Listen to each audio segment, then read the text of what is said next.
अध्याय है 6 पशुओं की जांच। पहला प्रश्न है पशु जांच के उद्देश्य लिखिए। तो पहला है पशुओं के स्वास्थ्य की जानकारी प्राप्त करना।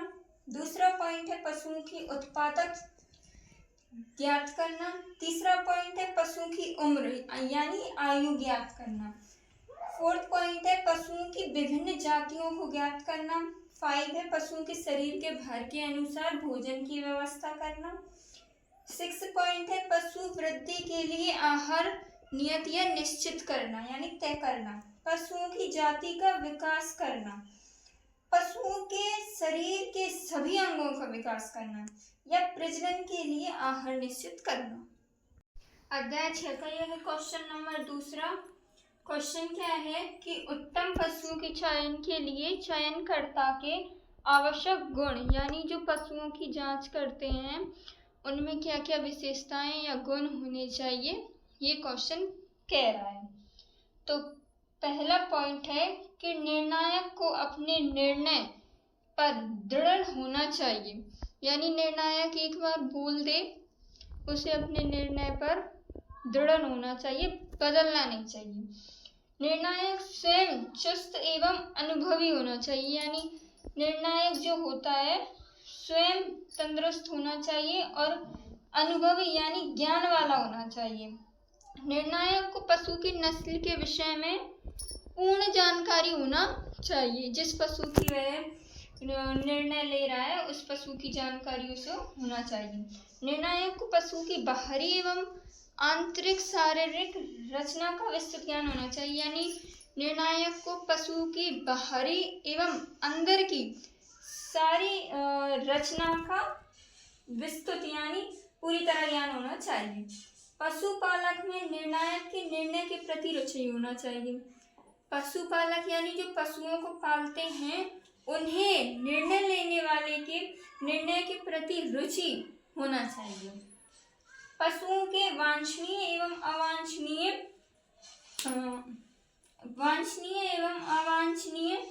गुणों की परख की योग्यता होनी चाहिए, यानी पशुओं के वांछनीय एवं अवांछनीय गुणों की परख की योग्यता होनी चाहिए।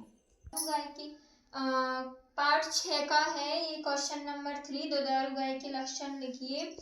तो गाय का शरीर आगे से पतला तथा पीछे से भारी होना चाहिए। पॉइंट दूसरा ऐन अच्छा और बड़ा होना चाहिए। पॉइंट 3 उसका स्वभाव सरल एवं सीधा होना चाहिए। पॉइंट 4 पशु का मुंह सुंदर एवं पतला होना चाहिए। पॉइंट 5 थन अच्छे तथा दुग्धस्राएं उभरी हुई होनी चाहिए। पॉइंट 6 शरीर लंबा तथा सुगठित होना चाहिए। पॉइंट 7 चमड़ी चमकीली तथा मुलायम होना चाहिए। पॉइंट 8 पशु अधिक दूध देने वाला होना चाहिए तथा उसमें दूध वसा की तथा उसके दूध में चिकनाई की मात्रा अधिक होनी चाहिए। यह है चैप्टर नंबर 6 का क्वेश्चन 4। क्वेश्चन क्या है, उत्तम गाय के लक्षण लिखिए, यानी उत्तम गाय के क्या क्या लक्षण होते हैं वो बताना है। तो पहला पॉइंट है कि गाय का शरीर त्रिकोणीय संरचना का होना चाहिए। दूसरा पॉइंट है दुग्धस्राएं स्पष्ट उभरी लंबी व टेढ़ी मेढ़ी हुई होनी चाहिए। गाय अपनी नस्ल के अनुसार पूर्णतः शुद्ध होनी चाहिए।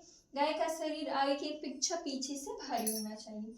गाय का स्वभाव सरल एवं सीधा होना चाहिए और गाय की त्वचा चमकीली मुलायम लचीली व चर्बी रहित होनी चाहिए। गाय की आंखें चमकीली होनी चाहिए। क्वेश्चन नंबर है 5 उत्तम बैल के लक्षण लिखिए, यानी उत्तम बैल के क्या क्या लक्षण होते हैं। पहला पॉइंट है बैल अपनी नस्ल के अनुसार पूर्णतः शुद्ध होना चाहिए। अधिक समय तक बैल से कार्य लिया जा सके। बैल सरल एवं सीधा स्वभाव का होना चाहिए। बैल का आगे का हिस्सा पीछे की अपेक्षा भारी होना चाहिए और बैल के सीने का घेरा बड़ा एवं छाती चौड़ी होनी चाहिए। बैल के आगे के पैर दूर दूर तथा विकसित होने चाहिए और बैल का रूप आकर्षक होना चाहिए।